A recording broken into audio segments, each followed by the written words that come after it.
Conseil des ministres aujourd'hui au palais présidentiel. La rencontre était placée sous la présidence du chef de l'État. Il était question du programme national de volontariat, un programme adopté par le gouvernement.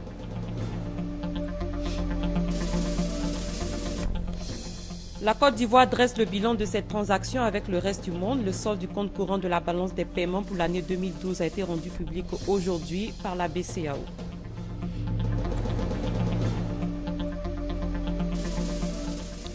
L'État de Côte d'Ivoire décaisse 53 milliards de francs CFA pour le désenclavement des villages du district autonome d'Abidjan. Plus de 100 villages vont être désenclavés.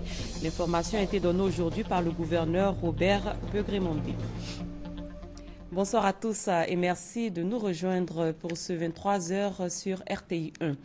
Rendons-nous tout d'abord au palais présidentiel où il s'est tenu ce mercredi un conseil des ministres présidé par le chef de l'État, Alassane Ouattara.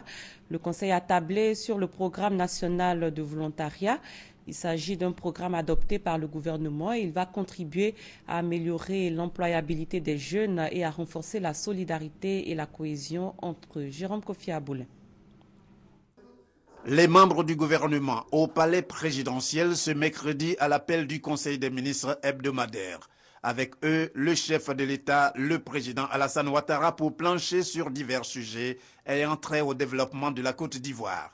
On retient des mesures prises en conséquence, celles relatives à la mise en place d'un programme national de volontariat en Côte d'Ivoire et celles portant modification de loi sur les forêts classées. Ce décret, donc du 15 mars 1978, prévoit les domaines forestiers de l'État, définit les modalités de leur gestion et surtout organise les conditions de déclassement des forêts, notamment en vue de leur mise en valeur agricole.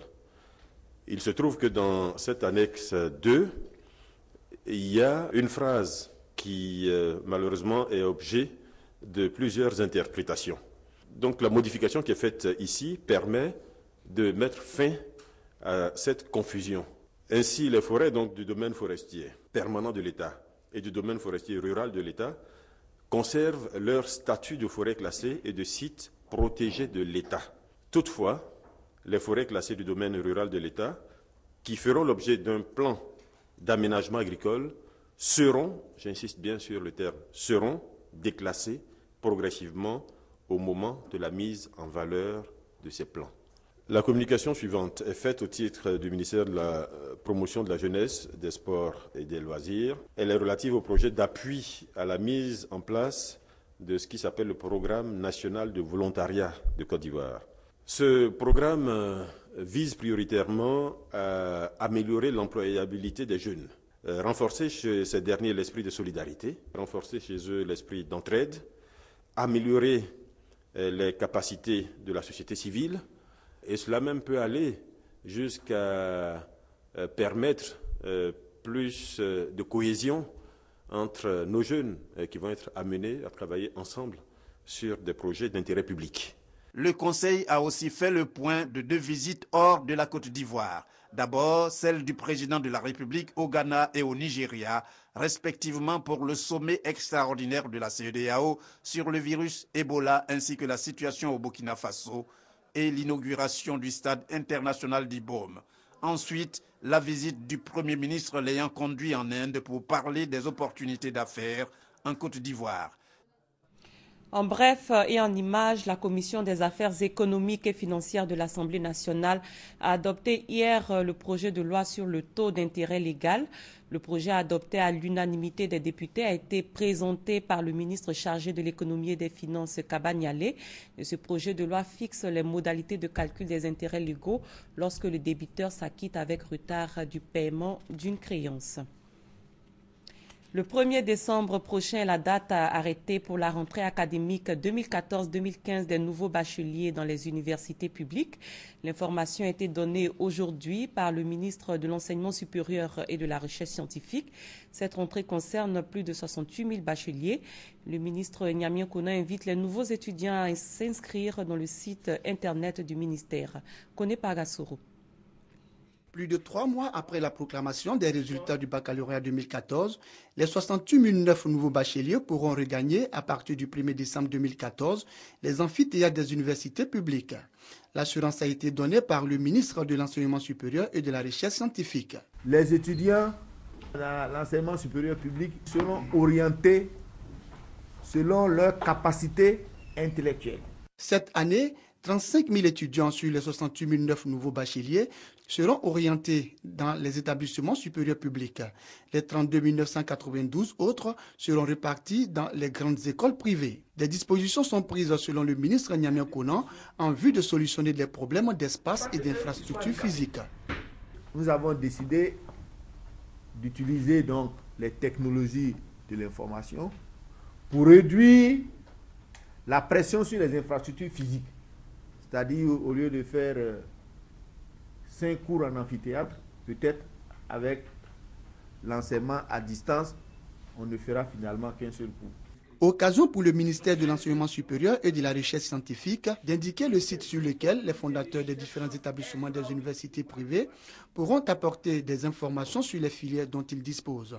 Il s'agit du site mesrsr.edu.ci/info-6GEUPCI. Pour s'inscrire, choisir leur filière d'orientation et université, les étudiants, eux, sont invités à se rendre sur le site orientation.étudiant.edu.ci. Les étudiants des universités publiques auront le choix entre 58 filières et ceux du privé 26, selon le ministre de l'Enseignement supérieur et de la Recherche scientifique. La Côte d'Ivoire dresse le bilan de ses transactions avec le reste du monde. Le solde du compte courant de la balance des paiements pour l'année 2012 a été rendu public aujourd'hui par la BCEAO. La ministre chargée de l'économie et des finances demande au secteur privé de faciliter la collecte de données pour l'élaboration de cet indicateur important à l'analyse économique d'un pays. Adama Koni. C'est l'heure du bilan des transactions financières et commerciales entre la Côte d'Ivoire et l'extérieur. En 2013, le compte courant de la balance des paiements du pays a affiché un déficit de 163,7 milliards de francs CFA. Le compte courant représente la différence entre le revenu national disponible et les dépenses de consommation et d'investissement d'une économie. Le déficit enregistré par la Côte d'Ivoire est symptomatique d'une économie en pleine croissance du fait d'une grande proportion à importer des biens d'équipement servant aux investissements. N'empêche, la Banque centrale des États de l'Afrique de l'Ouest, BCEAO, a identifié 2 grandes mesures pour inverser la tendance dans le long terme.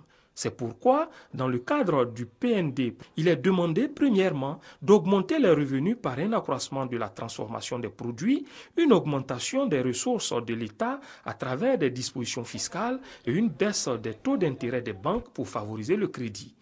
La seconde mesure porte sur la réduction de l'absorption. Dans ce schéma, il est recommandé une maîtrise du train de vie de l'État par les dépenses de fonctionnement et les subventions. À cela s'ajoute la baisse des charges de production et de consommation intermédiaires par le secteur privé. Pour le ministre en charge de l'économie et des finances Nialé Kaba, le compte courant est un outil d'analyse conditionnant des décisions de politique économique. Aussi a-t-elle lancé un appel au secteur privé pour fournir à temps les informations nécessaires afin de dresser un bilan précis des entrées et sorties d'argent en Côte d'Ivoire. Ce soir, EcoPlus s'intéresse aux femmes entrepreneurs, ces femmes qui créent et dirigent des entreprises. Elles sont de plus en plus nombreuses en Côte d'Ivoire. Mais quel a été le parcours de ces femmes? Comment dirigent-elles leurs entreprises? Combien sont-elles dans le secteur privé? Quel est leur poids dans la vie économique? Et quels sont les mécanismes mis en place pour promouvoir l'entrepreneuriat féminin en Côte d'Ivoire? Des éléments de réponse dans EcoPlus avec Mahamadou Traoré et Adama Koni. Est désignée femme entrepreneur toute femme qui crée de façon légale une entreprise et qui la dirige. En Côte d'Ivoire, cette présence féminine dans le milieu des affaires a commencé à prendre forme dans les années 70. Quant aux choix, ils sont tout aussi variés que motivés. J'ai décidé comme ça de créer ma propre structure parce que j'ai une forte envie de pouvoir participer au développement de l'économie nationale. C'est le fait déjà de pouvoir me mettre à mon propre compte, de pouvoir être indépendante financièrement et de pouvoir m'affirmer. Tout comme les hommes, Les femmes entrepreneurs enregistrent bien souvent des débuts timides. Après la traversée de la zone de turbulence, elles doivent désormais faire face aux difficultés quotidiennes dans la gestion de leur entreprise. Des difficultés qui sont parfois liées à leur statut de femme. Il y a certains hommes que nous employons qui se disent que comme nous sommes femmes, nous n'avons pas le plus souvent, la bonne idée ou bien la bonne décision à prendre parce que nous sommes femmes. Donc il y a ce petit complexe-là qui fait que souvent, il est un peu souvent difficile de pouvoir gérer un certain nombre de personnes. Quel bilan faire de ces 40 années de présence féminine dans le milieu des affaires? Il faut retenir que les businesswomen ivoiriennes investissent le plus dans les domaines du bétail, de la production agroalimentaire, dans la vente des produits vivriers, des services éducatifs, dans le conseil et dans l'artisanat. Elles ont une préférence pour le secteur tertiaire parce que ce secteur influence le taux de pérennité de leur entreprise. Une présence diversifiée certes, mais faible comparativement à celle des hommes dans les affaires. En effet, elles ne représentent que 16% des 200 chefs d'entreprise que compte le patronat ivoirien. Toutefois, l'apport de l'entrepreneuriat féminin reste considérable dans l'activité économique. Les entreprises créées et tenues par les femmes représentent plus de 62 milliards de valeur ajoutée et plus de 440 milliards de revenus total distribués en 2006. À ce jour, on compte plus de 1000 emplois nés de l'entrepreneuriat féminin, d'où tout l'intérêt de le promouvoir. Notre rôle, c'est de pouvoir renforcer la capacité managériale de ces femmes, c'est de pouvoir renforcer le leadership qu'elles ont déjà en fait. Durant l'année 2014, nous avons fait environ 6 formations de haut niveau. C'est dans cette même optique qu'une association de femmes entrepreneurs a vu le jour. Nous voudrons travailler avec tous les organismes internationaux, nationaux, dans le domaine de l'entrepreneuriat et puis faire aussi régner cette culture-là de l'entrepreneuriat dans toutes les familles ivoiriennes. Notre objectif, c'est une femme, une famille, une entreprise. À toutes ces initiatives, la Société financière internationale, membre du groupe de la Banque mondiale, entend apporter son concours. Elle vient de signer un accord de partenariat avec le patronat ivoirien. Établi en réalité un partenariat de long terme avec l'Association des femmes entrepreneurs de Côte d'Ivoire. Il va permettre de créer un environnement des affaires qui permettent aux femmes entrepreneurs de s'épanouir. Le deuxième volet du partenariat sera de créer en fait un accroissement des capacités au niveau des femmes, de les soutenir en tant que chefs d'entreprise pour mieux gérer leurs entreprises. Le troisième volet, c'est l'accès au financement, en fait, qui est le but ultime de toute cette initiative, à travers notamment le Crédit Bail, qui permettra à un certain nombre de ces femmes entrepreneurs de pouvoir financer des achats d'équipements. Pour l'heure, aucune information sur le montant de cette assistance de la Société financière internationale à l'endroit des femmes entrepreneurs. La phase active est cependant prévue pour début 2015. De ces appuis, les businesswomen ivoiriennes entendent prendre une part active au développement socio-économique de la Côte d'Ivoire. Je pense qu'il faut soutenir des femmes qui veulent vraiment se démarquer, qui veulent faire quelque chose de potable. Mais aujourd'hui, par manque de moyens, on est limité dans ce que nous faisons. Quelqu'un qui pense que la femme a de la valeur, la femme est capable de faire quelque chose, puisse m'entendre et nous approcher pour que nous puissions travailler pour l'émergence de notre pays à l'horizon 2020. Avec une telle conviction, les femmes sont déterminées à être plus visibles dans l'économie nationale et elles comptent sur leur capacité à relever les différents défis.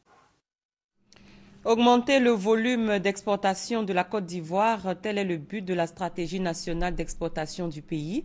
La direction du Centre de commerce extérieur va lancer demain cette stratégie. Les enjeux sont importants. On en parle avec Francis Boifou. La stratégie nationale d'exportation SNE qui sera présentée ce jeudi 13 novembre aura pour mission d'accroître la compétitivité à l'exportation, les liens avec les marchés internationaux et les recettes des petites et moyennes entreprises PME. La SNE prend en compte 6 secteurs d'activité, notamment le manioc et dérivés, le coton et l'anacarde, le textile et l'habillement, le caoutchouc plastique, les fruits tropicaux et les tiques. C'est le secteur qui les acteurs privés et publics ici en Côte d'Ivoire pensent ont les meilleures chances de s'insérer dans des chaînes de valeur. La Côte d'Ivoire est bien positionnée pour mieux taper sur les marchés régionaux. Cible privilégiée de la stratégie nationale d'exportation, les jeunes et les femmes. Dans l'expérience du Centre de commerce international, 2 grands vecteurs pour mieux répartir cette croissance, c'est l'emploi des jeunes et l'emploi des femmes.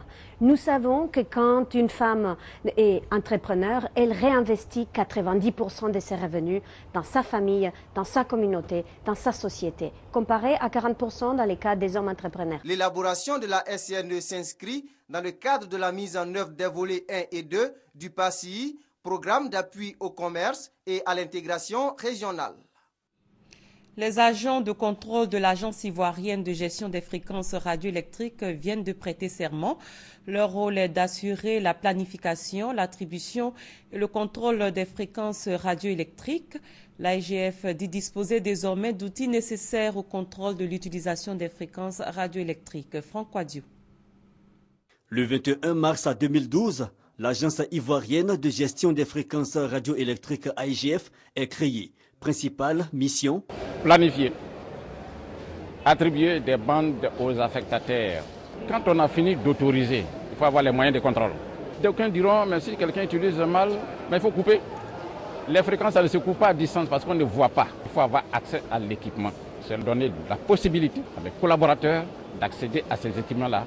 Et pour mener le bateau à quai, un conseil d'administration, une direction générale et des agents chargés du contrôle des fréquences radioélectriques. Ces derniers, une quarantaine, viennent de prêter serment au tribunal du plateau.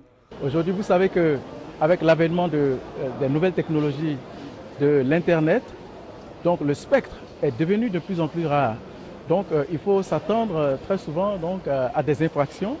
Et nous sommes tenus de contrôler tout cela. Ma tâche, c'est d'être le premier policier des fréquences, donc de contrôler l'utilisation des fréquences, de contrôler la conformité des sites, de contrôler la conformité de l'usage que les gens font des fréquences par rapport aux licences, par rapport aux autorisations qu'on leur donne. Ces gendarmes régulateurs du secteur des fréquences radioélectriques, désormais assermentés. Satisfait ici donc pour le président du conseil d'administration, les choses se mettent en place. Ces agents vont nous permettre de veiller à la bonne utilisation des fréquences que nous attribuons aux opérateurs. L'AIGF, Agence ivoirienne de gestion des fréquences radioélectriques, est une société d'État. Elle veille aussi à l'application des conventions et traités internationaux dans le domaine des radiocommunications. Elle entend lutter efficacement contre la traite des personnes. La ministre de la Solidarité, de la Famille, de la Femme et de l'Enfant a échangé récemment avec des représentants de la société civile et ceux des ministères membres du comité de lutte contre la traite des personnes. Il s'agit pour la ministre Anne Loto de trouver des stratégies en vue de venir à bout de ce fléau. Éric Gori. Les représentants des ministères et ceux de la société civile et religieuse étaient autour de la ministre Anne-Désirée Ouloto pour la mise en place du comité technique national de lutte contre la traite des personnes et particulièrement celle des jeunes filles dont l'ambition est de trouver une vie meilleure hors de nos frontières. Une stratégie du plan d'action de lutte contre la traite des personnes. L'adoption de l'avant-projet de loi relative à la lutte sont entre autres les grandes lignes de cette rencontre.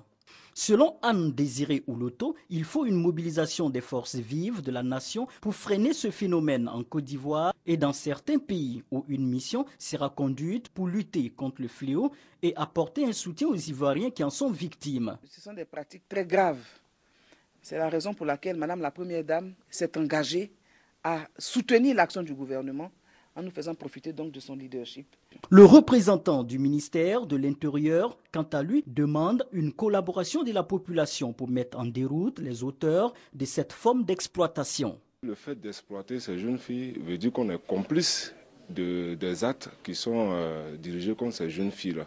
Pour la population et dans les quartiers, il faudrait vraiment signaler des cas vraiment qui se présentent à eux. Un plan d'action sera présenté à la première dame de Côte d'Ivoire, présidente d'honneur du comité de lutte contre la traite des personnes, avant d'être soumis en Conseil de ministres. C'était le récit de Serge Gongomé. 53 milliards de francs CFA, c'est la somme décaissée par l'État de Côte d'Ivoire pour le désenclavement des villages du district autonome d'Abidjan. Plus de 100 villages vont être désenclavés. L'annonce a été faite aujourd'hui par le gouverneur Robert Begré-Mombé et la somme mise à la disposition du district d'Abidjan va permettre de réhabiliter des routes, des écoles et aussi d'électrifier les villages Akie et Atchan. Doigt des lasers.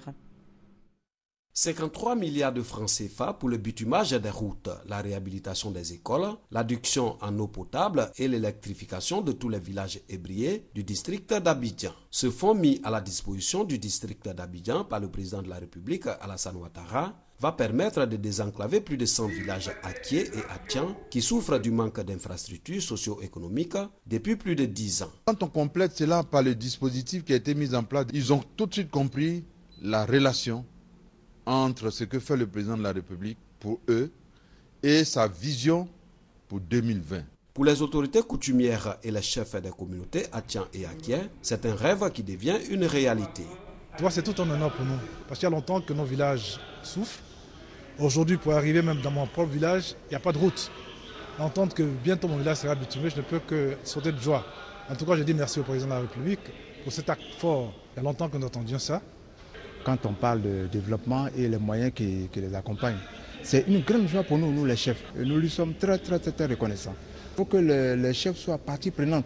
C'est en état de collaboration que cela va se passer. La route précède le développement. Cette vision du président de la République sera donc traduite en actes dans les villages du district d'Abidjan d'ici fin 2015. Déjà, les travaux ont démarré dans certaines localités pour le bonheur du peuple ébrié qui aspire à l'émergence, prônée par le chef de l'État, Alassane Ouattara. Il est candidat à sa propre succession à la présidence du FPI, le Front populaire ivoirien. Pascal Affi-N'Guessan a déposé aujourd'hui son dossier. Il est le deuxième candidat déclaré à ce poste après Laurent Gbagbo, dont le dossier de candidature a été déposé le 31 octobre dernier. Michel Digri. Affi-N'Guessan affrontera Laurent Gbagbo pour la présidence du FPI au 4e congrès ordinaire de ce parti en décembre prochain. C'est le comité de contrôle qui a réceptionné son dossier de candidature conformément à l'article 18 du règlement intérieur du Front populaire ivoirien. Après 13 années passées à la tête du parti, Affi est candidat à sa propre succession pour, selon lui, rassembler les militants et restaurer l'unité du FPI, mais surtout œuvrer pour la libération de Laurent Gbagbo. Je suis candidat par devoir envers le président Laurent Gbagbo. Au moment où il est en détention à la CPI, mon devoir à la tête du FPI est de tenir le parti debout, de défendre et promouvoir par mes choix et mes actes les principes qu'il nous a enseignés. Dans ces conditions et pour cette mission, est-il responsable? Est-il pertinent? Est-il sage de faire appel au président Laurent Gbagbo lui-même, comme le réclament quelques camarades? Peut-on demander à un otage d'organiser sa propre libération? Je ne le crois pas et je ne l'imagine pas. Ce n'est pas un bon plan. Battre Laurent Gbagbo dans les urnes et poursuivre le combat de sa libération de la haie, l'équation semble bien difficile, mais Affi entend la résoudre avec son équipe de campagne. Le président sortant a encore un mois avant le prochain congrès pour convaincre les militants du FPI. Le RDR, le Rassemblement des Républicains, vient d'adopter une nouvelle stratégie de communication pour les élections. Elle vise à terme la réélection du président Alassane Ouattara en 2015. Initiée par le Secrétariat national à la communication, cette stratégie était hier au centre d'une journée d'échange et de réflexion organisée par le parti. Léon Brou. Une nouvelle feuille de route pour le porte-parole, le secrétariat à l'information numérique et celui en charge de l'audiovisuel et de la presse, les 3 démembrements du secrétariat national à la communication du RDR, le Rassemblement des Républicains. Son contenu n'est pas dévoilé, mais elle est le fruit d'une journée de réflexion et d'échange pour corriger les dysfonctionnements du plan de communication du parti. Ces travaux donc pour doter le RDR d'une nouvelle stratégie pour l'amélioration de son image et l'amplification de ses actions. La finalité, la réélection du président Alassane Ouattara à une majorité écrasante. Compte tenu du contexte politique, nous avons besoin de redéfinir non seulement les cibles vers lesquelles notre message doit aller, donner un contenu au message, mais surtout identifier et mettre en œuvre de nouveaux vecteurs de communication. Donc ce n'est pas parce qu'il y a eu l'appel de Daoukro que nous devons dormir sur nos lauriers. Nous devons toujours travailler. On l'a dit, le président Alassane doit être réélu à une écrasante majorité. Et pour atteindre cette écrasante majorité, il faut que pour amplifier l'action du président, ce message-là soit su.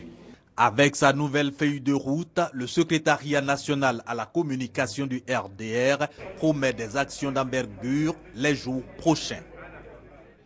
Une délégation du RDR conduite par Koulibaly Yao Madiara, secrétaire national chargé des ONG et du monde associatif du parti, était dans le sud Komoé. Elle a expliqué aux populations les enjeux de l'appel de Daoukro. Michel Diri. Les échos de l'appel de Daoukro retentissent à Tiapoun par la voix de la conseillère du secrétaire général par intérim du RDR. C'est au roi de Tiapoun que Madiara Yao Koulibaly a livré les raisons de sa présence, à savoir convaincre les populations de la localité sur le bien fondé de l'appel de Daoukro. Sa Majesté Nanankou III a à son tour porté la nouvelle à l'auditoire. Si le président Bédié lui-même, qui est le président du parti du PDCI, nous demande tous d'être aux côtés du président Alassane, on attend quoi encore? Parce que ça veut dire qu'il a senti à ce monsieur un homme de confiance.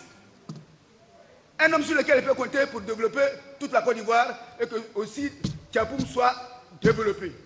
Les populations ont adhéré à l'appel de Daoukro et ont promis le relayer dans tous les villages de la localité. La centrale Dignité a décidé de reprendre ses activités. Elles avaient été mises en berne avec le décès de son leader Mahangae. La centrale syndicale a démarré aujourd'hui sa 4e assemblée générale nationale qui va prendre fin jeudi. Ce sera autour du thème Dignité face aux défis de sa restructuration pour une meilleure défense des travailleurs ivoiriens et un climat social apaisé. Franck Quadiou.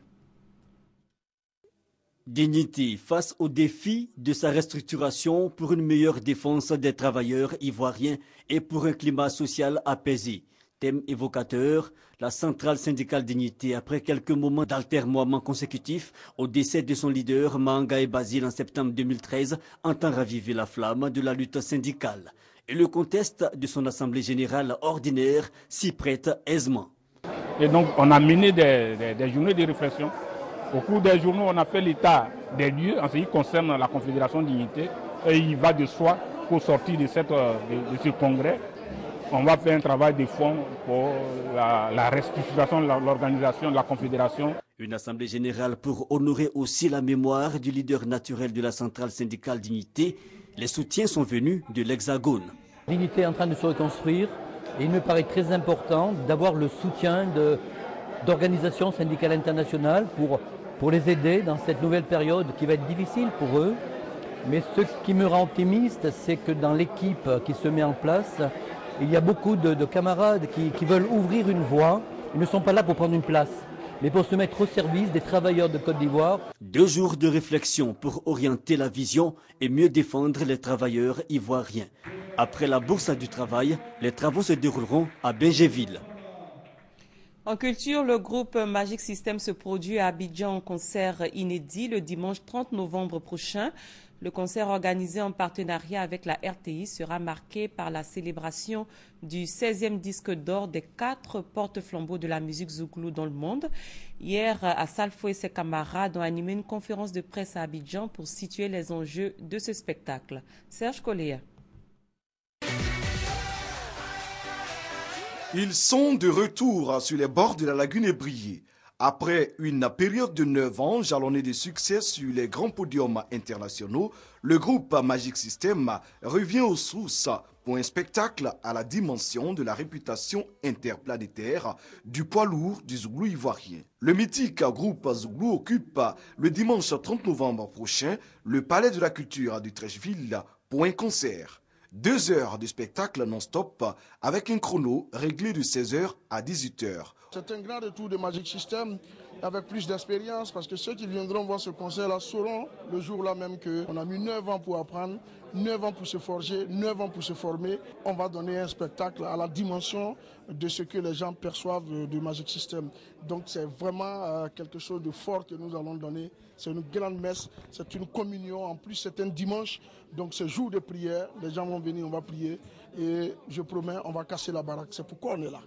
Avec ses partenaires, notamment une maison de téléphonie mobile de la place et la RTI, le groupe Magic System invite le public ivoirien à venir fêter le 16e disque d'or de ces artistes qui, partis de rien, font partie aujourd'hui des artistes africains les plus cotés. Magic System promet tout simplement un show époustouflant le 30 novembre au Palais de la Culture de Treichville. Et c'est la fin de ce journal. Merci de l'avoir suivi. Très bonne suite de programme sur RTI1.